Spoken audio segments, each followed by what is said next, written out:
Mesdames et messieurs, chers internautes, vous qui nous suivez de peu partout dans le monde, nous débutons justement notre petit entretien avec le révérend Frédéric que nous avons rencontré ici à Brazzaville parce que nous nous retrouvons au Congo-Brazzaville pour nos recherches et puis nous avions attrapé le révérend Frédéric par nos filets pour qu'il puisse nous parler un peu sur la succession de Branham. Voilà les grands sujets que nous avons évoqués pour que nous puissions discuter ensemble avec lui, ainsi que le réveil et des signes qui accompagnent tout ça. Donc nous allons parler sur ces deux points, sur la succession de Branham, ainsi que le réveil et les signes qui accompagnent le réveil. Voilà un peu des petits sujets que nous avions vraiment souhaité partager avec vous aujourd'hui. Bonsoir, révérend.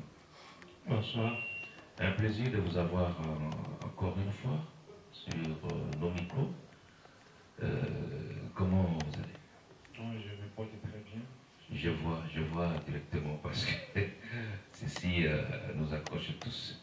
Alors, comme je disais tout à l'heure à nos internautes que nous allons partager sur ces deux petits sujets, la succession de Branham, ainsi que le réveil et les signes qui accompagnent le réveil. Comment vous voyez un peu ce petit départ? C'est des très bons sujets. Et pour commencer avec la succession, je voudrais que vous puissiez noter d'abord que les grands hommes de Dieu dans la Bible ont toujours eu des successeurs. Moi, j'aurais souhaité d'abord qu'on puisse d'ailleurs commencer par la définition. La succession, on doit commencer par les mots, Bon, en fait, si c'est possible. La succession, c'est le fait de prendre la relève de quelqu'un. Une fois que celui-ci n'est plus.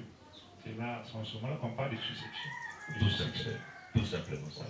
Voilà. Donc, si nous repartons du temps de la Bible, par exemple, du temps d'Abraham, après Abraham, il y a eu Isaac. Et après Isaac, il y a eu Jacob. Et les 12 patriarches. Tout ceci, nous connaissons. Et pour ne pas aller trop loin, lorsque nous prenons Moïse. Après Moïse, il y a eu Josué. Et après Josué, il y a eu des gens. Dans le livre de Juges, il y a des gens. Comme les Barak, les Gédéon, les Samson. Tout le monde ne peut pas être successeur de quelqu'un. C'est impossible. Voyez-vous? Parce que quand Moïse part, il laisse un peuple immense. Même Caleb était là. Et dans l'église de Moïse, il y avait des prophètes en dehors de Moïse. Ça, nous le connaissons. Mais ce n'est pas tous ces prophètes qui étaient successeurs de Moïse. Dieu n'a pas dit à tous ces prophètes, c'est vous les successeurs. Non. Toi, Josué, c'est toi le successeur. C'est toi qui as fait entrer les gens de la terre promise.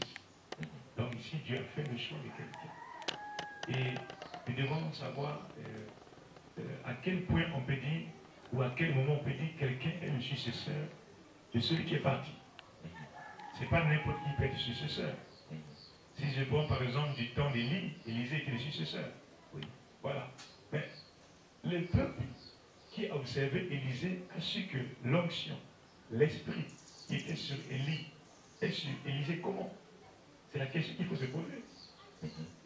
C'est un débat en citant des citations que les gens disent non, l'esprit est sur Élisée.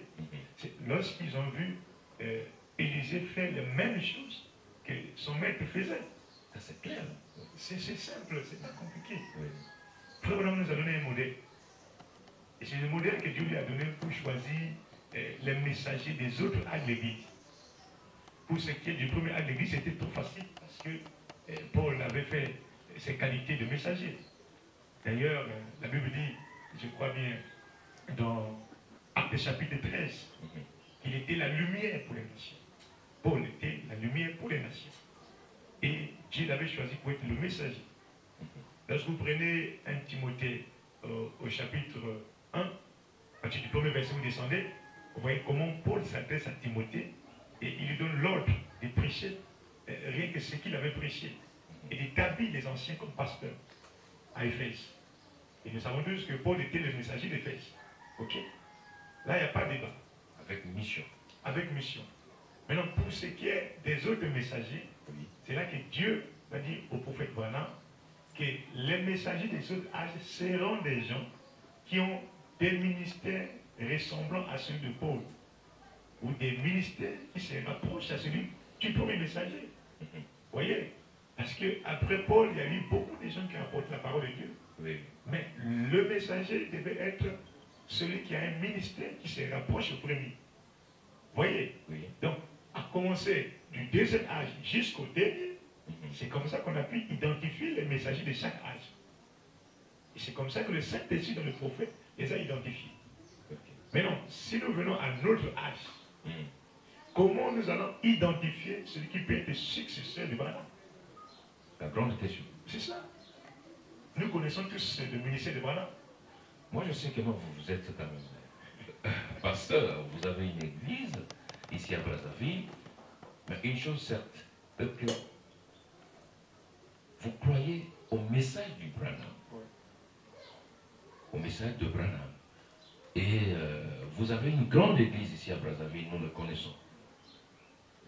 Qu'est-ce que ceci vient faire aujourd'hui? La succession. La succession. On va succéder qui? Ça, c'est une question très capitale. Si chacun pouvait réfléchir à ces choses, il ne peut pas avoir débat dans le message. Parce qu'on doit écouter les bandes. Non, nous sommes une équipe. Nous sommes une équipe. Ça ne me dérange pas, je pense. Ça ne me dérange pas, je me sens à l'aise. D'accord. Nous sommes une équipe. Prenons par exemple, nous étions une équipe de football. Ok. Est-ce que dans une équipe de football, tout le monde porte le même numéro? Non. C'est ce qui ne marche pas dans ce message. Où sont les gardiens? Où sont les défenseurs? Où sont les avant-centres? Mais vous avez remarqué ça? Est-ce qu'il y a quelque chose que vous avez fait pour tout ça? C'est ce pour que... faire un coup de pouce? Oui, mais c'est ce que je suis en train de combattre comme esprit. Ok. C'est l'esprit. S'il y a un esprit qui nous amène encore le désordre, c'est le fait que beaucoup, jusqu'aujourd'hui, veulent se passer pour de foot. C'est-à-dire, quelqu'un veut jouer à la fois gardien, à la fois défenseur, à la fois attaquant. Donc, il est à la fois numéro 10, il est à la fois numéro 1, il est à la fois. Ça ne marche pas.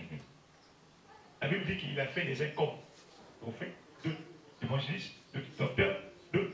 Vous voyez? Donc le travail partagé. Le travail est partagé. Vous voyez, même quand vous regardez l'ordre ministériel, Oui. il a établi les apôtres, les prophètes, les docteurs, les évangélistes, les pasteurs et les évangélistes. En réalité, si on suit l'ordre divin, en réalité, si on suit l'ordre divin, donc les pasteurs, disons, les apôtres et les prophètes, c'est les gens qui sont à la tête. Dans le corps de Christ, sont à la tête. Et ils sont suivis par les docteurs. Et après les docteurs, vous avez les pasteurs. Et enfin, nous avons les évangélistes. Vous allez vous dire, mais comment Dieu a placé docteur entre pasteur et prophète? Oui, ça fait nécessaire, c'est capital. Pourquoi? On a dit que quand la parole est apportée, elle est apportée dans le désordre. J'ai des citations, madame dit que ce message que Dieu m'a donné, je n'ai pas pu mettre ça dans l'ordre. Mais le Saint-Esprit viendra, il mettra ça dans l'ordre. Je prends par exemple 2 ou 3 citations qui semblent très mêlées. Oui. D'une part, il dit que les tonnerres sont révélés. Ok? De l'autre côté, il dit que ce n'est pas révélé.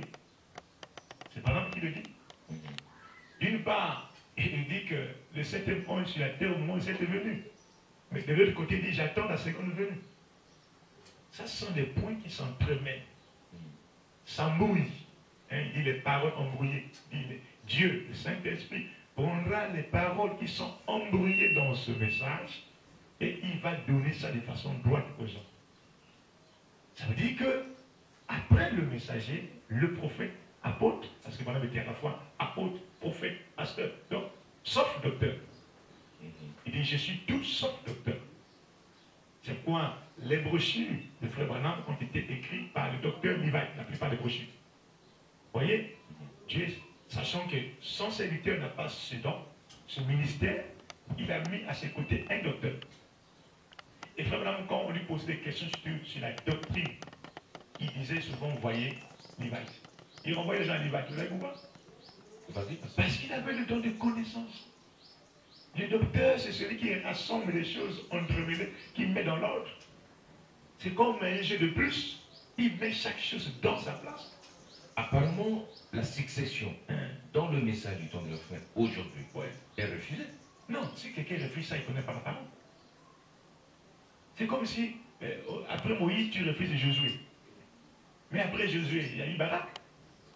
Après Barak, il y a eu Gédéon et Samson, ainsi de suite. Mais apparemment, il y a quelqu'un qui peut poser aussi la question de savoir, là, on aura plusieurs successeurs. Non, il n'y aura pas plusieurs successeurs. Qui sait, après qu'un problème est parti, qui sait qui a succédé? Parce qu'en fait, il y a une citation qui dit qu'après moi, il y aura quelqu'un. Ramène-moi la raison, pasteur. Oui, c'est écrit quelque part dans l'esprit de vérité. Oui. C'est vraiment qui dit qu'après moi, il y aura quelqu'un. Vous voyez? En fait, ce quelqu'un, ce n'est pas une seule personne. En fait, cette écriture s'applique pratiquement à tout le monde. Mais ça se passe comment, par exemple? Lorsque le frère Branham est parti, mais il y a eu des gens qui se sont levés, qui ont manifesté le réveil dans ce message, comme les Coleman. Celui qui avait le mouvement des toléristes. Coleman avait un réveil terrible. Et pour une information, tu sais, Coleman a prié pour Barotti. Oui. Mais oui, c'est comme un jeu de témoins. Je cours, je me fatigue. Je passe, ça passe. Je passe, ça passe. Tu cours, tu es fatigué, tu passes. C'est ça la succession. C'est ce que les gens ne comprennent pas, c'est ça. Branham a couru, il est fatigué, il s'arrête, Coleman prend. C'était un grand réveil. Pour la plupart des anciens, ils savent que Coleman avait un grand réveil. C'était pas quelqu'un qui parlait seulement, il manifestait. C'est la parole. Il avait des dons terribles. Il manifestait le surnaturel. C'est pas pour rien que les barreaux ils sont allés chercher et lui prie pour eux. Bon, maintenant que Coleman est parti, mais il faut quelqu'un d'autre. Oui, vas-y. Parce que Dieu est dans la continuité. C'est ça. Maintenant, comme le principe reste le même du choix du successeur, le successeur, c'est pas quelqu'un qui vient, qui lit beaucoup de citations et qui monte pour dire que je suis successeur. C'est pas ça. N'importe qui connaît lire et écrire, il peut lire les brochures, il monte pour épater les gens. Le successeur, c'est celui qui doit manifester la parole. Il s'agit de manifester la parole comme le premier, démontrer la parole. Mais sans hypocrisie, dans le monde entier aujourd'hui là, s'il faut chercher le successeur, est-ce qu'il y en a mais il n'est pas dans le message? Si, il y en a. Ah bon? Si. C'est pas un secret. C'est pas un secret. Avant d'atterrir là, je voudrais que ceux qui nous suivent comprennent d'abord que nous sommes une équipe. Dans l'équipe, si c'est une équipe de football, il faut un gardien. Il faut des gardiens. Un défenseur. Il faut pas un défenseur, des défenseurs. Des défenseurs. Oui. Voilà. Il faut des ailiers, des passeurs.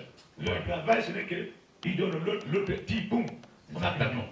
Non, les attaquants, c'est à la fin là. Voilà. Et ils vont dans le camp du diable pour attaquer et marquer le but. Vous comprenez? Le gardien, son travail, c'est quoi? C'est garder la parole. Lui, c'est l'économe de la parole. Et c'est ça la place de Joseph. Joseph, c'est sa place, c'est ça. Oui, il n'avait pas l'onction de prêcher. Peut-être que tu n'as pas d'information. Joseph ne prêche pas où? Il prêchera.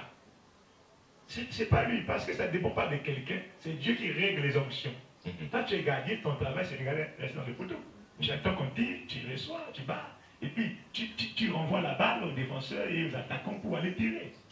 Donc, quand ils nous envoient les bouchers, ils nous renvoient la balle. Donc, pour ma part, je me dis, les gens comme les Joseph, les pasteurs d'Ioka, ce sont des gardiens. Ils gardent la parole, ils nous gardent les bouchers, et puis ils nous renvoient, et puis nous on tire. Maintenant, les défenseurs, c'est lesquels? C'est des gens qui ont le don de connaissance, qui ont la maîtrise de la chose. Si tu attaques le message, il se lève pour t'attaquer aussi. Il ne peut pas laisser le diable venir marquer le but dans le message. Est-ce que ces gens-là existent? C'est là où il faut maintenant que chacun s'identifie. On dirait qu'il y a un problème au niveau des attaquants. Le problème, c'est quoi? Des défenseurs, disons. D'abord, défenseur. Oui. Le problème, c'est quoi? Dieu t'a appelé, il t'a dit que toi, tu es joueur. Ok? Tu joues où? Voilà. Tu es numéro 10. La position. Ta place, voilà. Ta position, ton ministère. Parce que tant qu'on ne connaîtra pas ces choses, on se remettra toujours à sécurité. Le gardien, il est en train de se chamailler avec l'attaquant. Alors qu'en réalité, il ne veut pas se chamailler.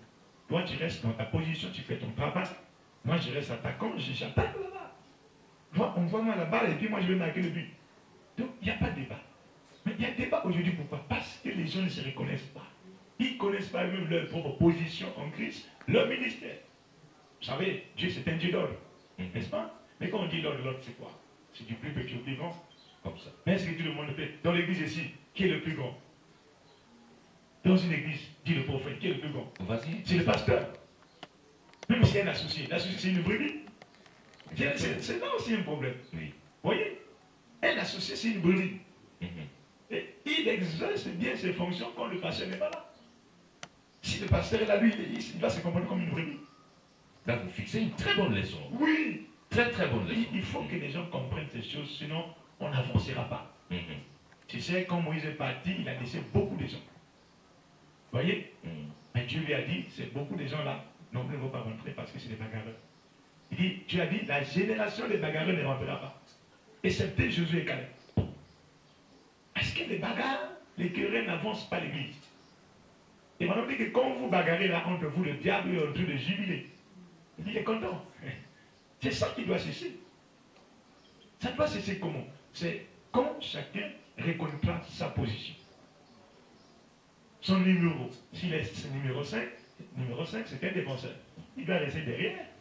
Il attend. Si quelqu'un vient attaquer le message, lui aussi il met le pied, il bloque, il bat le chemin.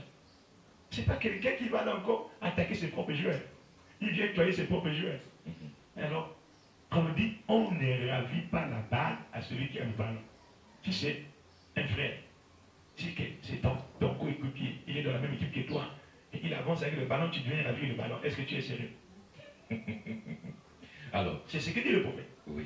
Vous comprenez? Très bien. Donc, le problème ici, c'est que nous sommes une équipe. Ok? Oui. Joseph dit au cas, vous êtes des gardiens. Mais vous n'allez pas nous empêcher d'aller prêcher la parole. Ça, c'est votre onction que vous avez reçue. Restez avec votre onction de gardien. Mais ne dites pas aux gens, on va mettre les bandes, voilà, parce que non, on n'a pas dit comme ça. On dit que les jeunes gens doivent continuer à prêcher ce message jusqu'à ce que Jésus viendra. Donc, exposé, page 149-150, Madame dit, la lumière dans un âge vient par le message, par un homme. Et cette lumière se répand au travers des gens qui ont été fidèlement enseignés. Il n'a pas dit au travers des machines, au travers des amplificateurs, non.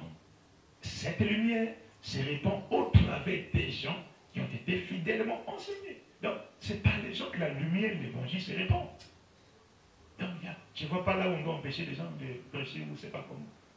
Hein? Alors que Dieu a établi, il a établi pas les machines, il a établi les hommes. Il a fait les uns comme apôtres, les uns, les autres. Mais si vous laissez les gens venir calquer les bandes, il y a beaucoup de questions difficiles dans le message qui nécessitent l'éclaircissement. C'est pourquoi je disais que entre le prophète, l'apôtre et le pasteur, il y a le ministère du docteur. Ça veut dire quoi? En réalité, un pasteur va travailler sur un docteur. S'il veut bien comprendre le message. Et ce qui fait que, aujourd'hui, il y a trop de doctrines bizarres, c'est le fait que toi, tu n'as pas reçu un ministère d'enseigner, tu peux enseigner les choses. Tu vas t'embrouiller. Tu vas commencer, mais sortir, ça sera difficile. Alors que le docteur, lui, c'est dans son esprit. Il sait que pour rassembler, par exemple, cette tablette, le veau est comme ça, les oreilles on met ici, les pieds on met là-bas, les pattes on met là-bas. Mais toi, tu n'as jamais su que le veau est comme ça. On te dit, rassemble un jeu comme ça, tu vas faire comme tu vas t'embrouiller. Donc, dans l'esprit d'un docteur, quand il prêche, il sait que ici c'est les pieds, ça c'est la tête, ça c'est les oreilles. Donc, il sait comment rassembler les choses. Donc, le pasteur n'a pas ça dans sa tête. Lui, c'est un berger, un gardien du troupeau, c'est bon. Mais s'il ne travaille pas sous ce ministère, il sera embrouillé lui-même et il va embrouiller. Donc, de même, un docteur, il n'a pas un message. Un docteur n'est rien si le prophète n'a pas apporté un message. Il va rassembler quoi s'il n'a pas le message? Donc, lui, il se sert de ce que le messager a donné. Il ne crée pas les révélations parce que la parole de Dieu ne vient pas au docteur. C'est là qu'on a eu le faux docteur dans ce message. Ils vont vous parler du troisième Adam. Où est la citation? Ça fait débat, ça. Mais oui, il n'y en a pas. Si vous faites sortir des choses qui ne sont pas dans le message, en ce moment, vous êtes un faux docteur. Parce qu'on a dit à Ruth, il faut glaner dans le champ de Boaz. N'est-ce pas? Pas en dehors. Pas en dehors. Il faut glaner là-dedans, dans la Bible, dans le message. Bon, toi, tu amènes les choses. Par exemple, le nom nouveau, c'est Branham. C'est écrit où? Il n'y en a pas. Bon, ça voulait dire, non? Dans la citation. Parce que la personne qui les rassemble dans ce message, c'est Branham. Nous, on ne te connaît pas, même si tu as la licence, le doctorat, je ne sais pas en quoi, on ne te connaît pas. Nous, on connaît Branham. Ce que tu dis, Branham a dit ça où? Oh non, tu es un faux docteur. Ton travail de docteur, un faux docteur. Un faux. Ton travail de docteur, c'est pas nous amener de nouvelles révélations. Non. La révélation est déjà là, mais embrouillée. Mais tu nous redresses seulement la chose, tu mets la chose à sa place. Ouais. Mais qu'est-ce qui fait ça, pasteur?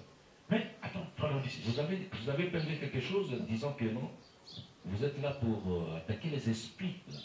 Non, pas attaquer, mais redresser les choses. Redresser les esprits. Ouais, parce que Dieu m'avait dit un jour, oui, ce que je te donne, ce n'est pas pour faire mal à tes frères et serviteurs de Dieu. Donc, je me réserve d'attaquer les gens. Mais je veux que chacun comprenne sa position. Non, je parle sur les esprits. Parce qu'il y a attaquer les gens et les esprits. Oui, les esprits, c'est ça, c'est autre chose. Ça, on doit attaquer parce qu'il faut connaître ce qui est mauvais. Oui. Mais les personnes, on ne peut pas les attaquer. Oui, ça c'est voyez? Alors, qu'est-ce qu'il y a là-bas de tout ça? On dit qu'un mystère, même s'il est révélé, pour le comprendre, il faut l'élément surnaturel. Il faut le Saint-Esprit. Le message, vous voyez là, a été prêché dans une langue divine, un langage divin. Pour comprendre ça, il faut que Dieu vous donne des explications. Le Saint-Esprit vous explique. Je vous dire toujours oui. Vous voyez? Apparemment, le problème, c'est le Saint-Esprit. C'est le Saint-Esprit. On dit quand le Saint-Esprit vient sur quelqu'un, il donne la nette compréhension des Écritures. Et le Seigneur a dit à Nicodème, si quelqu'un est né de nouveau, il ne peut voir le royaume des cieux. Or, voir signifie comprendre. Pour comprendre les Écritures, il faut la nouvelle naissance. Il faut le baptême du Saint-Esprit. Sinon, tu seras mourir. Tu vas lire. Si ce n'était pas le Saint-Esprit là, les gens qui devaient prêcher la parole devaient être docteurs d'université. Tu le sais. Malheureusement, les plus incrédules, c'est les gens qui ont beaucoup étudié. Les plus gros incrédules dans le monde, c'est les gens qui ont beaucoup étudié. Très bien, pasteur. Vous dégagez une intelligence un peu haute là, mais je dois quand même vous affronter sur cette question. Nous avons arrêté un peu les gens quelque part, parce que vous avez dit que non, vous allez dévoiler la personne là, qui après Branham devra justement succéder avec ce message. C'est qui encore? Je vous ai dit que quand Branham est parti, nous autres n'étions pas là. Oui. Les parents n'étaient pas là. Oui. Qui était le successeur? C'est le Coleman. Coleman a fait un grand travail que les gens connaissent. Il a manipulé la parole et il a démontré. Et les gens étaient convaincus, ça a créé un mouvement de terrorisme. Sauf qu'après, les gens commencent à injecter des choses. Mais sinon, c'était le feu qui était dégagé. Bon, maintenant, les Coleman ne sont pas là. Sans hypocrisie dans le monde entier.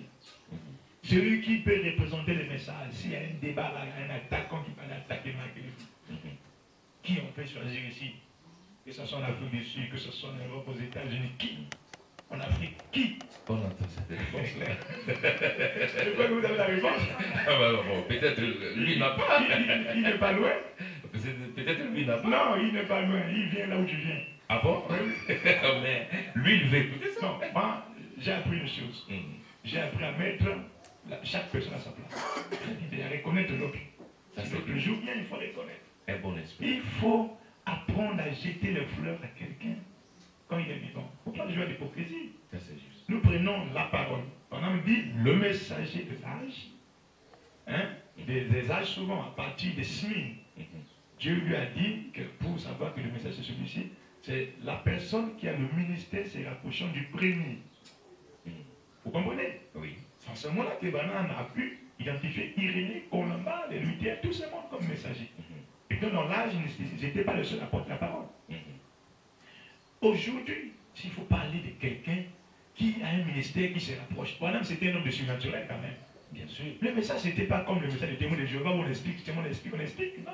Là, tout le monde vous écoute et vous accepte. Non. Mais il y a quelque part, peut-être, ça ne va pas, non, pas coller. C'est simple pour ma part. Hein? Oui, oui. S'il y a quelqu'un qui aujourd'hui manipule le message, démontre la parole, comme frère Branham aujourd'hui, c'est parodie. C'est clair, oui. Pourquoi on doit faire un débat pour ça? Aujourd'hui, c'est lui qui est le numéro 10. Nous, l'habitant, on paye le numéro 10. C'est vrai, on prie les paralysés qui sont guéris, il y a des morts qui ressuscitent. Mais lui, il a atteint un niveau de santé, c'est autre chose. Ça, il faut les reconnaître, il ne faut pas faire des débats. N'allez pas voir les défauts des gens pour dire comme ces défauts, c'est pas lui. Chacun a des défauts. Tous ici, on se connaît. Mais les gens disent que non, le miracle, c'est rien. Non, si les miracles, c'est rien. Il faut la parole, la parole. La Bible dit, Dieu confie ses serviteurs par des signes et prodiges. Gédéon a dit, si Dieu est avec nous, sans les prodiges. Si vous prêchez l'évangile, il n'y a pas de miracle, il n'y a pas de surnaturel. Vous prêchez le mensonge. Paul a dit, le royaume des cieux n'est consisté pas seulement en parole, mais aussi en démonstration. Mais pasteur, est-ce que cela ne blesse pas quelqu'un? Non, la vérité blesse toujours. Mais ça doit aider les gens. Voyez, il y a un temps pour toutes choses. Il y a un temps où on reste dans la confusion. Mais il y a un temps où il faut dire la vérité aux gens. Si on sait dans le monde entier aujourd'hui, là, des États-Unis jusqu'ici, qui a un ministère qui vraiment accompagne le surnaturel comme le vieux Rebecca? Personne. Personne. Donc je disais que le point de la succession, ça se passe comme du temps de Moïse. Moïse est parti, Josué est venu, Barak est arrivé, Josué est parti, Barak est arrivé. Barak est parti, c'est Gédéon qui arrive. Gédéon part, c'est Samson qui arrive. Et c'est comme ça. Demain, Baruch, tu vas partir, ça pourrait être moi et toi. Donc on ne doit pas faire la guerre pour ça. Amen. À chacun son tour. À chacun son tour. Donc si ton tour n'est pas encore arrivé, il ne faut pas boycotter l'autre. Si l'autre c'est le numéro 10, parce que dans une équipe, il faut un numéro 10. Du temps de Branham, c'est lui-même qui était le numéro 10. Il est parti. L'équipe de Jésus n'a plus le numéro 10, c'est comme ça. C'est ça. Aujourd'hui, on dit que la succession ou le successeur serait le bande. Est-ce que du temps de Moïse, on doit écouter les bandes. Est-ce que du temps de Moïse c'était les bandes? Branham dit que Dieu n'a jamais envoyé le soleil. Mais la technologie a évolué. Non, non. Branham dit que Dieu aurait pu envoyer le soleil, la lune pour prêcher l'évangile. Mais comme le soleil, la lune, ce n'est pas l'agent de Dieu pour l'évangile, il envoie toujours l'homme. Donc, si vous envoyez, vous laissez cette affaire de bande là dans l'église, vous allez tuer beaucoup de gens. Affaire de bande, c'est un faux débat. C'est un faux débat. C'est même marcher contre le message. Puisque Madame dit que les jeunes gens doivent prêcher le message jusqu'à ce que Jésus viendra. Et que la lumière dans un âge est véhiculée par des hommes fidèlement enseignés. Vous trouvez les bandes, seulement ça ne marche pas. Il y a des choses, regarde, il y a des choses, par exemple, vous mettez dans la bande, quelqu'un vient, il écoute, il est venu avec ses péchés, ses histoires à lui, la bande ne lui dévoile même pas ça. Parce que là-bas, Dieu parlait à un négatif présent. Il tenait compte des gens qui étaient dans la salle. Pauvres. Il tenait compte des gens qui étaient dans la salle. Maintenant, il y a des gens, parfois, ils viennent de commettre des péchés, les gaffes et tout. Ils viennent là et puis la bande parle, il n'est pas secoué. Tu sais, du temps de frère Branham, un jour a prêché un message dur, très dur. Beaucoup de gens étaient frappés. Mais une seule est sortie. Il lui a dit, Branham, tu as tout prêché, mais tu ne m'as pas touché. Tu ne m'as pas eu, frère Branham. Il dit, oh, tout ce que j'ai dit, la scène n'a pas été conseillée. Il dit, comment? Il demande aux huissiers, aux administrateurs, on dit, mais il y a une chose que tu n'as pas dit, qui concerne sa vie. On a dit, c'est quoi? Mais c'est un commère. Elle, c'est le commérage. Vraiment. Donc, quand nous prêchons le message, il arrive que tu as tes citations à toi, le Saint-Esprit t'amène à gauche, il t'amène à droite. Dis ça, dis ça. Quand tu dis ça, c'est les vies des gens qui t'ont dévoilé. Et des fois, tu as envie de parler à un esprit qui est dans quelqu'un. Ok. Et des fois, tu vois l'esprit s'agiter. Tu les sens même. Bon, maintenant, quand vous laissez la bande, est-ce que la bande peut faire cette envie? Est-ce que la bande peut s'arrêter? Bon, commencer à dire autre chose que ce qui est de la bande. Là, c'est une réflexion un peu haute. Non. Je pense que les bandes, c'est des choses qu'on devait mettre de façon occasionnelle. Ça ne doit pas être une doctrine. Si vous faites ça une doctrine, ça devient notre esprit qui vient du diable. Parce que vous écartez même du plan de Dieu. Il est établi, les messagers, et derrière les messagers, il y a des successeurs. Il y a des Éphésiens 4. Il y a des hommes qui sont là pour apporter la parole. Après Moïse, on a vu. D'ailleurs, Moïse était entouré de 110 personnes. Jésus était entouré de 12 apôtres. Et quand il est parti, ils ont continué. C'est la même chose jusqu'à aujourd'hui. Très bien. Révérend, nous allons sauter au deuxième petit sujet, le réveil. Parlez-nous un peu du réveil. Le réveil, aujourd'hui, on en parle un peu ici et là. D'après vous, comment vous le définissez? Le réveil, selon le prophète, c'est d'abord réanimer pour faire revivre la chose qui est déjà. Et vous, qu'est-ce que vous avez remarqué aujourd'hui à l'église du Dieu vivant? Ce que j'ai remarqué, c'est que je sens que beaucoup ont le désir du réveil. Les désirs. Le désir du réveil. Mais pas le réveil. Bon, certains on a. Mais vous voyez un peu partout, parce qu'il y a eu un temps dans ce message, nous on faisait des débats, des conventions. Il n'y a pas de réunion de réveil. Actuellement, vous devrez, dès qu'il y a des vacances là, partout vous voyez réveil. Et ça s'en met du message. Réveil, réveil, réveil, réveil. D'ailleurs, moi-même, je suis souvent invité dans ces choses. Mais alors qu'avant, ce n'était pas le cas. C'était des conventions, des débats, des discussions. Pourquoi? Ça prouve que nous tendons vers quelque chose. Ça prouve que c'est la saison de ces choses. Mais non, celui qui ne va pas rentrer dans l'onction de la chose, il va rester.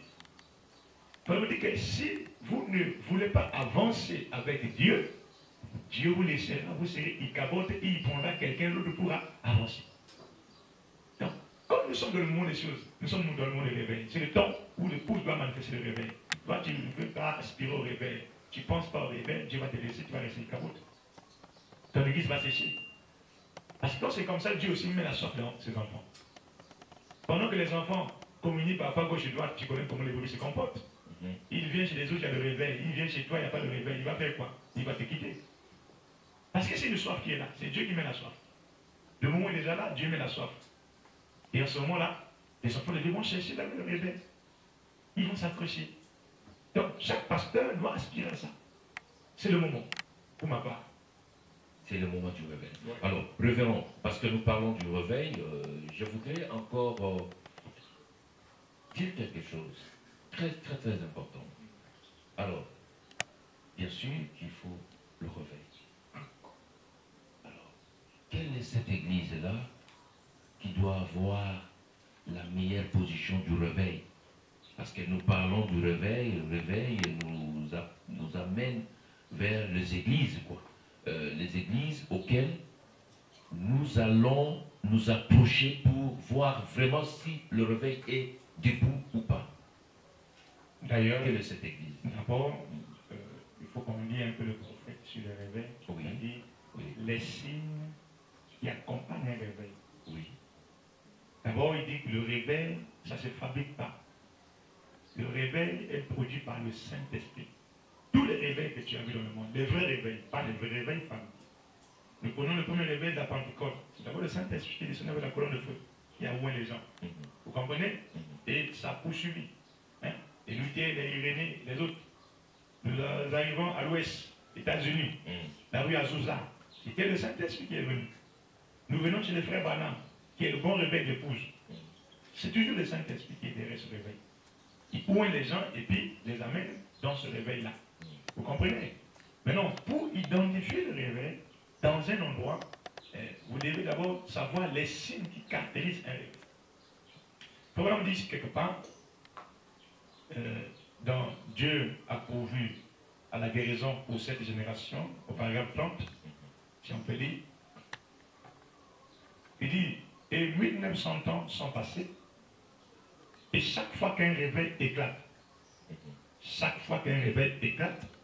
à n'importe quel moment dans l'histoire de la vie ou dans l'histoire du monde, des signes et des prodiges ont accompagné ce réveil-là.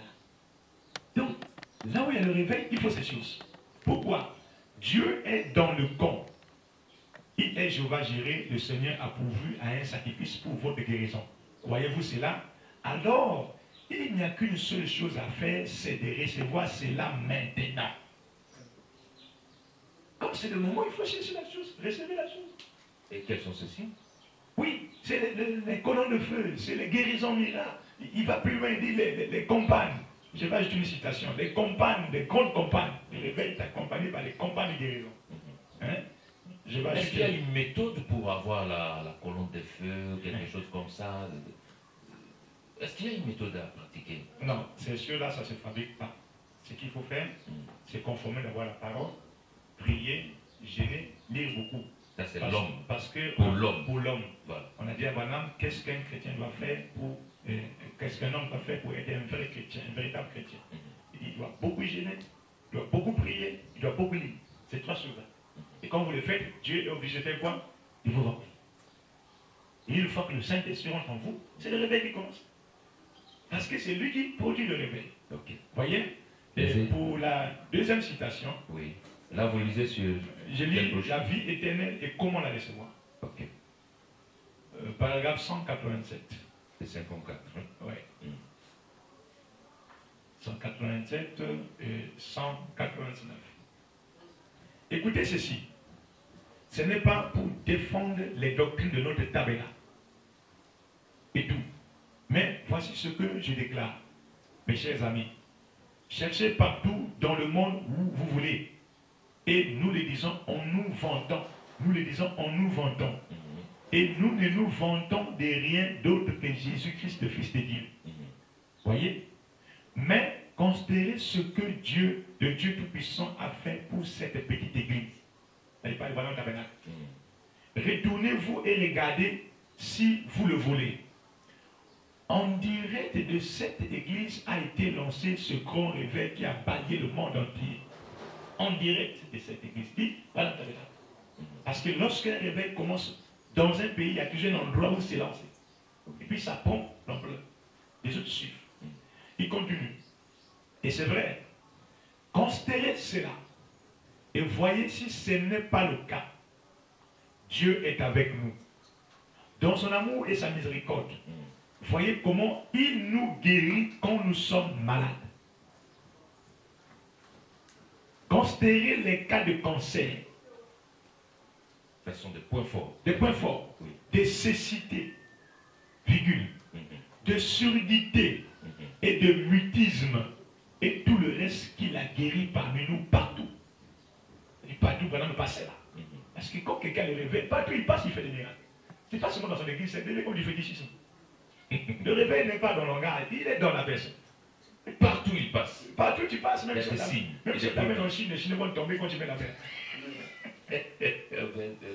Non, terrible. C'est comme ça. Hein, c'est comme ça. Partout où on t'invite là, puisque c'est en toi, oui, ça va se manifester. Ça marche avec toi. Par une vie consacrée. Le réveil légal. Oui. Quand les Blancs ont quitté, les Américains sont allés là-bas. Hein, ils voulaient voir le réveil légal, mais ils ont trouvé un policier routier qui siffle, qui chante, qui siffle, qui chante. On lui a demandé, mais où se trouve le réveil depuis légal? Vous savez la réponse? Vas-y, pas fait. Il les a dit, mais le réveil, vous cherchez en moi. Le réveil est en moi. Vous ne voyez pas comment ça se manifeste. Et c'est comme ça. C'est pas lorsque les réveils viennent dans un endroit, ça doit rentrer dans les gens. Et ces gens qui ont le réveil, là où ils passent partout, ils manifestent cette chose. Parce que c'est le Saint-Esprit en vous qui produit ces choses. Ça produit les miracles, ça produit le surnaturel, ça guérit les malades. Voyez, regarde comment il est en train de citer. Il continue. Voyez, puis il a témoigné assez d'amour pour descendre en vue d'une preuve scientifique pour montrer qu'il approuve l'Église. Il s'est fait photographier avec nous. Voilà le réveil. C'est accompagné des surnaturels, des signes surnaturels, des colonnes de feu, les guérisons miracles. Parce que Frère dit que si vous dites que vous avez la colonne de feu et que cette colonne de feu ne fait pas la même chose, c'est pas la même colonne de feu. Mais comment on saura la vraie colonne de feu? Parce qu'il y a le faux et le vrai. Comment on saura que la vraie colonne de feu est comme ça et comme ça? On doit aussi connaître ça. On en fabrique aujourd'hui. Vous êtes au courant, pasteur? Si. On en fabrique. Maintenant, le peuple est dans la confusion totale. On ne sait plus la vraie colonne de feu, tout comme ça. C'est simple. Oui. Il y a 2 points. Première chose, elle est identifiée par les Écritures, les citations. Comment? Le prophète a dit que la colonne de feu ressemble au jaune d'œuf. Ok? Ça sera la couleur que nous avons. Autre chose, ça veut dire que nous devons mettre un point d'interrogation à ça. Autre chose, nous devons mettre un point d'interrogation à cette colonne de feu. Parce que la colonne de feu que Branham nous a révélée ici, que nous avons sur la photo, il y a beaucoup de photos ici, c'est jaune d'œuf. Vous comprenez? Oui. Ça, c'est de façon naturelle.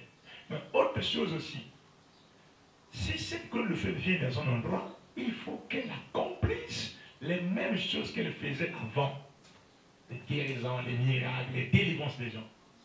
Alors on dit dans la foi de Marie, si vous dites que vous avez cette colonne de feu et qu'elle n'accomplit pas les mêmes choses, c'est que ce n'est pas ça. Quand il est descendu vers moi, il dit, je suis descendu pour délivrer les gens. Ah oui, c'est pas seulement pour apporter la loi, qu'on a dit les gens, non. C'est pour aussi délivrer les gens. Et j'ai été dans les servitudes, dans les histoires, des problèmes, ça doit délivrer les gens. Et c'est ça le problème. Donc, ici, le réveil marche avec ces choses. À la Pentecôte, on dit que le vent est rentré dans la salle et puis les langues de feu se sont posées sur chacun d'eux. Donc, s'il y avait des photographes comme aujourd'hui, toutes les personnes qui étaient dans cette salle devaient se retrouver avec des colonnes de feu sur la tête. Et je m'étonne aujourd'hui lorsque les gens disent qu'il n'y a que le frère Branham qui doit avoir la colonne de feu sur la tête. Non, ça ne marche pas. Lorsque Mais on dit ça et puis les gens croient. Non, ils croient parce qu'ils lisent pas assez. Ce qui tue les gens, c'est ça. Le message, ce n'est pas que tu as lu 2 brochures, tu vas aller faire une doctrine. Il faut beaucoup lire. Il faut même prêcher plus de 1000 sermons, 1000 et quelques. Donc si tu as 4 brochures, ne dis pas que tu as le message. Il faut beaucoup lire. C'est ça qui semble compliqué. Vous savez, il y a des gens qui ont déclaré des choses aujourd'hui, ils se sont rendus compte que ce n'était pas ça, ils ont continué à enlever ça. Mais oui, parce que la révélation est progressive dans le temps. Quand tu as 10 brochures, tu commences à prêcher comme si tu as tout le message. Mais tu vas avancer après, tu te retrouves avec d'autres brochures. On va même te dire des choses parfois que tu avais dit le contraire. C'est pas quand tu prêches les gens, là où madame a mis point, même point, n'avance pas, ne cesse pas de dire autre chose. S'il a mis virgule, même virgule. Ne va pas plus loin. Je crois que c'est la meilleure méthode à faire dans ce message. Si tu ne veux pas avoir le problème avec ce message, virgule, virgule. Virgule, virgule, point, c'est point. Ne va pas dire, je voulais dire, ça voulait dire, non. Reste-toi là. Apparemment, vous marchez comme ça, pasteur. Si, c'est comme ça que moi je marche. Ça veut dire quoi? Tu peux lire une brochure, il y a des choses parfois que Bonhomme peut déclarer, il n'explique pas, mais il va ailleurs, il explique. Vous comprenez? Et là, vous êtes limité là-bas. Vous êtes limité là. Parce que vous n'avez pas lu de l'autre côté. L'autre côté. Et ça complique les enfants de Dieu. Et ça complique les enfants de Dieu. Et du coup, ils vont se retrouver un jour avec une église qui croit autre chose que vous. Alors, ça crée quoi? Le combat. Et les jours que vous allez lire, vous allez revenir à l'église pour demander pardon. Mais il faut avoir l'humilité pour demander pardon. Un problème, c'est encore. Combien l'humilité pour demander pardon? C'est compliqué. Alors, pasteur, justement, si on a justement mes yeux dans votre église, je tombe sur cette photo-là. Il y a des bonnes photos de Jésus, très claires, mais celle-là, je remarque que non, c'est un peu flou. Est-ce qu'il y a un mystère derrière ça? Oui, un grand mystère. Qu'est-ce qui s'est passé exactement? Toujours dans l'histoire des réveils, vous allez nous dire? Justement, notre réveil. C'était comment? Notre réveil est parti de cette photo. Le réveil de cette église est parti là. Explique. C'est en 2012. En 2012, je devais prêcher un dimanche sur le témoignage d'un vrai témoin. 2012. Nous avons eu une semaine où on était dans les fêtes d'excellence, la Pentecôte, une Pentecôte. Mardi, les frères qui fumaient comme ils fument là, ils ont fumé la colonne de feu pendant que j'ai prêchais, entre moi et l'interprète, pendant que j'ai prêchais. Tout le temps, ils n'ont pas photographié, mais ils fumaient. Le frère pris d'émotion. À la fin, il a validé ces images, il a oublié. À la fin, mais la colonne de feu que je voyais tout le temps parti où? Alors, ça fait très mal. Mais non, quand les frères sont partis prier sur la montagne un samedi, la même semaine, ils se sont rencontrés avec les frères d'autres tabernacles. Et les frères, ces frères leur ont dit, mais nous avons appris que chez vous, la colonne de feu est apparue. Est-ce que nous aussi, si on vient, on peut voir cette colonne de feu? Les frères ont dit, il n'y a pas de problème, venez, vous allez voir la colonne de feu. Et le dimanche, ces frères ont quitté leur tabernacle pour venir chez nous communier un dimanche. Moi, je ne connais pas qu'il y a eu un défi sur la montagne. Okay. Je suis à la maison, je vais faire mes méditations là-bas. Je prépare mon message sur le témoignage d'un vrai témoin. Alors, qu'est-ce qui se passe? Dimanche très tôt. Je crois que la sœur doit être ici, je ne sais pas si elle est là. Elle vient nettoyer l'église, arranger les bancs. Pendant qu'elle nettoie les bancs, elle regarde la photo qui était avant. Elle voit qu'il y a une lumière, il y a une lumière qui tourne là, qui tourne sur la photo. Elle dit, ah, est-ce que c'est moi qui rêve ou bien c'est quoi? Elle nettoie, elle s'arrête de regarder. La lumière qui là, ça fait des mouvements. On dit, ah non, ça ce n'est plus moi qui rêve, ça c'est autre chose. Elle a fini, elle est partie à la maison pour se changer et elle est venue à la prière. La réunion commence. C'est la louange. On chante, on chante. Dès qu'on commence à chanter, la sœur rentre en esprit. Commence à s'agiter, s'agiter, s'agiter, s'agiter. Comme les gens chantaient, ne prêtaient pas attention à la sœur.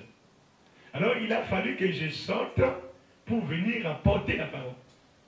Dès que je monte à la chaire, je dépose seulement les chant. C'est le Saint-Esprit qui parle depuis la sœur, par sa bouche. Il dit, toi, tu ne vas pas prêcher maintenant. Moi, j'ai des choses à dire à mes enfants. Tu vas prêcher à 12 heures. Nous sommes à 10 heures fort. Il dit, tu vas prêcher à 12 heures. Je dis, ah bon? Alors, comme tu sais, dans les messages, nous, les pasteurs, on ne supporte pas ça. Dans une vase, tu vas arrêter un ministre. On ne supporte pas ça. Comme Dieu, c'est le Dieu des défis. Il dit, bon, si vous doutez, il défie l'église. Là, maintenant, c'est un défi. Hein? C'est un défi. Si vous doutez. Si vous doutez que c'est moi qui parle. Peut-être quelque part, il avait remarqué. Mais certainement, un pasteur que tu vas arrêter comme ça. Voilà. Un pasteur n'est pas conduit par les petits dents quand même. Voilà. Il dit, si vous doutez que c'est moi qui parle, oui. Alors, regardez sur la photo là, je suis là. Prenez vos appareils, filmez, je suis là, filmez. Les frères ont pris, qui n'a pas pris? Tous ceux qui avaient le téléphone là, on commence à filmer. Tous les mouvements que cette colonne de feu faisait là, la sœur décrivait. La colonne de feu est allée derrière le rideau. Vous ne payez pas les dîmes, tant pis pour vous. Vous avez l'argent de banque, vous ne suivez pas l'œuvre, tant pis pour vous. Ça va rester, je viens bientôt. Toutes ces choses-là. Mais c'était des pleurs, les femmes ont jeté des bébés. Ça devient 2 lumières, 3 lumières. Ça, nous avons le film là, je ne sais pas si tu as déjà vu ça. Oui, vous m'avez montré voilà. une fois. Tu vois comment un monde, ça divise en 3 lumières, 4 lumières, ça devient comme la nuit. Ça ferme le visage. Tous les mouvements, la sœur en train de décrire, les frères qui filment sont en train de voir. Et ça nous a pris plus d'1 heure. Dès qu'il a fini, il arrête, je monte, j'ouvre la Bible, il faisait 12 heures. Les frères qui étaient venus pour voir la colonne de feu ont vu les frères, pas les sœurs. Parce que souvent on doute dans ce que les sœurs disent. Oui, oui. Les frères ont vu, j'étais pas terre. Vous voyez? Et au finish, après avoir fait toute cette démonstration, il nous dit, enlevez cette photo d'Hoffmann qui n'a pas de colonne de feu. Mettez-moi la photo d'Hoffmann qui a la colonne de feu. C'est ce qu'il dit. Et la photo là, c'est ça? Non, si d'abord. Alors, nous on a dit, bon, on va chercher l'argent, parce qu'en ce temps-là, l'église n'était pas encore au point sur les finances. On va chercher l'argent, on va faire une grosse photo. Ça coûtait cher dans ce temps-là. On a pris 1 semaine, on n'a pas mis. La 2e semaine, en pleine réunion comme ça, la photo a quitté le haut, boum, par terre, sans se casser. Elle est dans mon bureau. Cette photo est dans mon bureau. Ah bon? Oui, la photo a quitté, c'est comme si on l'a enlevé, on l'a déposé. Quitté le haut, boum, par terre. J'ai regardé ça comme ça. J'ai vu la distance. Et comment c'est pas? C'était pas une façon pour vous réveiller peut-être? Non, c'est pour dire que toi tu retardes les choses coupables. Ça veut vraiment dire que Dieu n'aime pas les gens qui t'égitent ces choses. Ouais, ouais. Et s'il dit fais, tu retardes, Dieu n'aime pas ça. Il n'aime pas ça. C'est comme s'il était fâché. J'ai dit au frère, ne remettez pas cette photo-là. C'est dangereux déjà. C'est seulement l'argent du putain. Mettons la photo. Et c'est ça qu'il faut faire. Donc d'aucuns pourront venir. Ah, mais nos tabernacles n'ont pas une photo comme ça. Et ils ont mis ça où? Nous avons un ainsi dit le Seigneur pour nous. Donc, partons de cette démonstration. En 2012, c'est là qu'il m'a dit de commencer des réunions, des réveils et des campagnes. Et vous avez commencé à faire de bruit ici et là. Et les gens me taxaient de tout le nom, pentecôtiste, tout ça. Hein? Mais apparemment, comment ça vous croit quand même? Mais oui, mais puisque la vérité reste la vérité, il finira toujours par triompher. Parce que la multitude des invitations aussi compte. Hein? Justement. Quand on vous invite ici, non, ici. Un mouvement de Dieu. Ça dit vous avez quelque chose. Si. Un mouvement de Dieu ne commence jamais par beaucoup de gens. Il y a toujours un individu, après les autres vont suivre. Et il faut être fort. Mais oui, si tu sais que c'est Dieu qui t'a appelé, les gens vont critiquer. Comme ils m'ont critiqué. J'ai fait des campagnes depuis 2013. Même des pasteurs, ils disent, vous savez quand vous critiquez les gens, les brebis là, c'est des assurants. Après, ils quittent chez toi, ils viennent ici, ils vont trahir. Mais on dirait vous connaissez ces gens-là. Je connais ces gens. Je connais. Vous les aimez. Et je sais ce que tu as dit sur ces gens, comment il va les traiter. Aujourd'hui, tous sont devenus des malheureux. Parce que quand vous blasphémez contre... Non. Alors là, ce n'est pas votre affaire. Ce n'est pas mon affaire. Okay. Quand vous blasphémez contre le Saint-Esprit, Dieu vous dépouille. Il faut faire très attention. C'est une chose que je n'aime pas, c'est la jalousie. C'est ça. Avant que j'aie ma première colonne de feu là, que je sois filmé comme ça. Ça c'est en 2009. Ça, 2009. Okay. En 2007, Dieu me dira dans un songe, est-ce que tu sais si tu pries comme un pot, tu feras la colonne de feu? J'ai dit, ah bon? Commence à prier. Je commence à prier. Bam, je vois ça commence à passer dans les airs, comme l'étoile faisant poum, poum, poum, poum. Je suis tombé des jours, la colonne de feu, la colonne de feu. Je me suis évadé dans le sommeil. Je me réveille.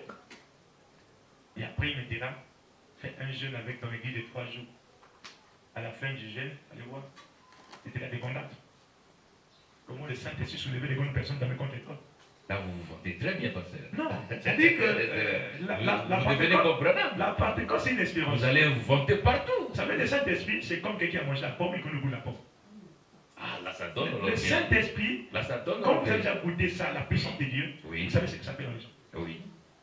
Vous savez que ça me prenait un bon gaillard comme toi. J'ai vu des bons gaillards par terre, bon. J'ai vu des gens qui sont quittés d'autres tabernacles. Moi, dans l'église, je tombe jamais. Je mets la même pas, ils tombent. Mais plutôt chez eux, ils ne tombent pas. Pourquoi? Parce qu'il y a des onctions des degrés.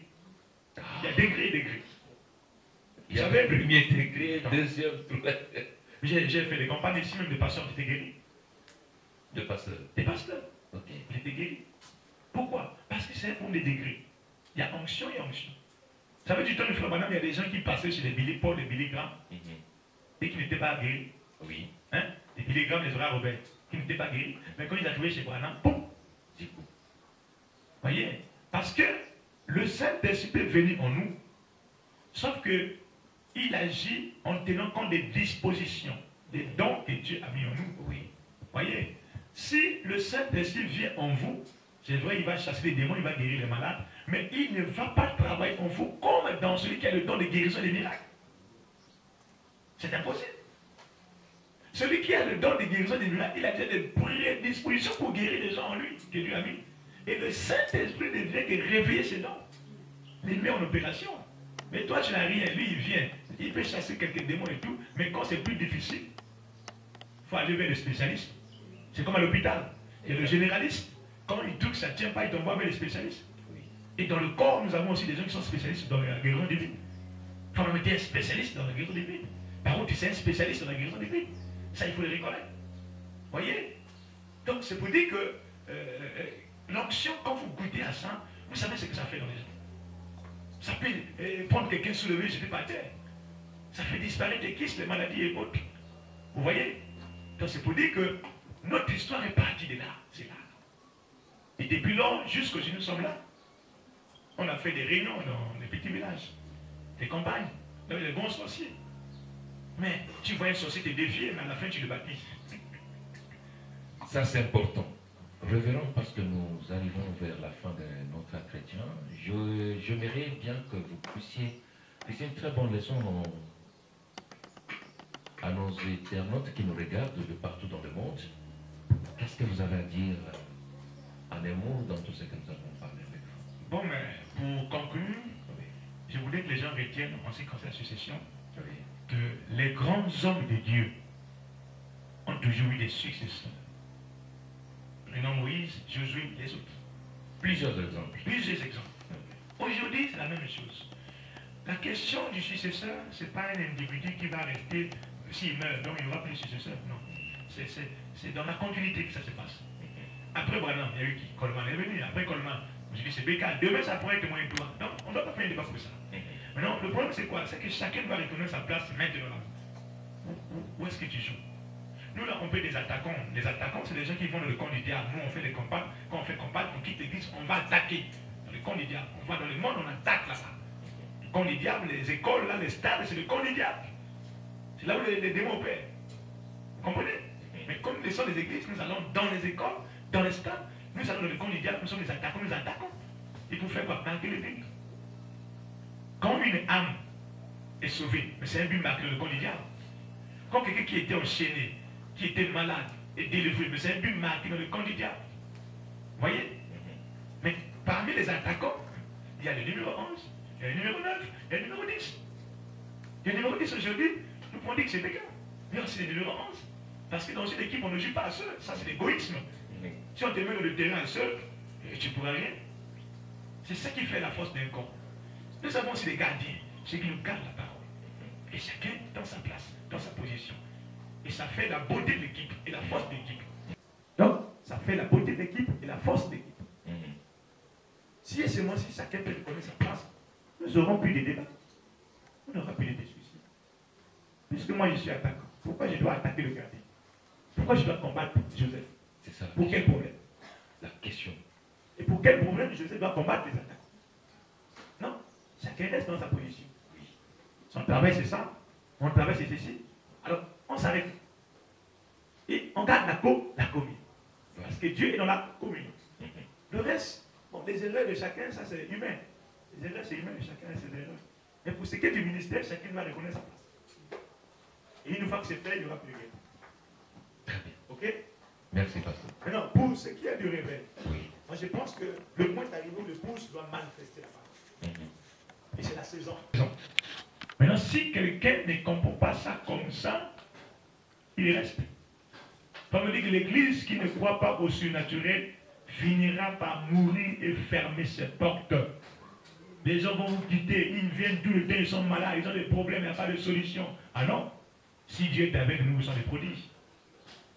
Quand si on te les intimider, nous c'est seulement la parole, mais ils souffrent. Nous c'est seulement les citations, ils souffrent. Il entend là-bas, il y a quelqu'un qui fait là, qui manifeste la parole, il va faire quoi?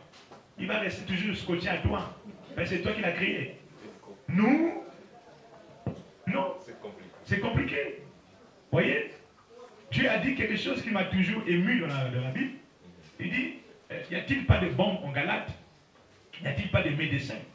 Y a-t-il pas de médecins en Galate? Vous voyez? Y a-t-il pas de bombes en Galate? Y a-t-il pas de médecins en Galate? Pourquoi la guérison de ma fille ne s'opère-t-elle pas? Vous voyez? Comme on dit, il y a deux choses. Il y a deux choses. Si quelqu'un n'est pas guéri, il y a deux choses. Soit le médecin a donné le médicament, la personne fouillant l'amertume du médicament, a pris le médicament, il a jeté. Voilà. Oh non, sa mère, il va quitter sa mère, je jette. Mais c'est ça qui va te sauver, c'est ça qui va te guérir. Et c'est comme ça que les gens font le message. Vous voyez? Vous savez, très souvent, les gens ont toujours eu peur de la chose qui va les sauver. Exactement. Vous savez, les disciples sur la barque, ils étaient en train de chavirer là. Mais ils ont appelé Jésus. Mais quand Jésus a commencé à venir sur l'eau, ils ont eu peur. Ils ont dit que c'est un fantôme. C'est ça. Mais oui, ils ont eu peur. Alors qu'ils venaient pour les sauver, ils ont dit que c'est un fantôme. Le message vient pour sauver les gens traitent ça de n'importe quoi. C'est la peur. Vous voyez? Mais il y avait un courageux qui a dit, si c'est toi, permets que moi aussi je marche. Pourquoi? Il savait que les œuvres que lui, le maître, fait, les disciples aussi peuvent faire. Oui, c'est un principe. Oui. Un vrai disciple doit faire ce que son maître fait. Exact. Sinon, c'est un faux disciple. Et on reconnaît les vrais disciples par leur façon de faire. Ah, ça, c'est les disciples d'Inter. Et voilà, c'est comme ça qu'on a reconnu que les Pierre étaient les disciples de Jésus. Vous comprenez? Donc, aujourd'hui, si quelqu'un n'amène pas, ne cherche pas à faire descendre le réveil dans son église, il va perdre beaucoup de monde dans l'église. Parce que nous sommes dans un âge où il y a tout de problèmes. Ça cause aussi problème, tout ça. Vous savez comment les démons, les sirènes manipulent les gens dans les foyers, dans les familles, les oppressions, les choses que les gens subissent.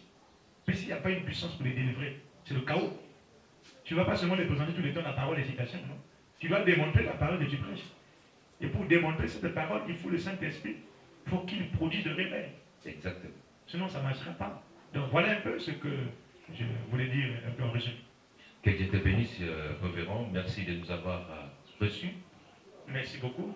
Et nous sommes très contents de faire avec vous cette interview.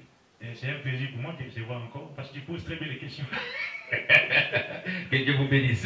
Donc, mesdames et messieurs, nous disons merci à tous ceux qui nous ont suivis et nous comptons revoir le révérend très prochainement. Toujours dans le cadre de notre recherche, nous allons vous trouver encore d'autres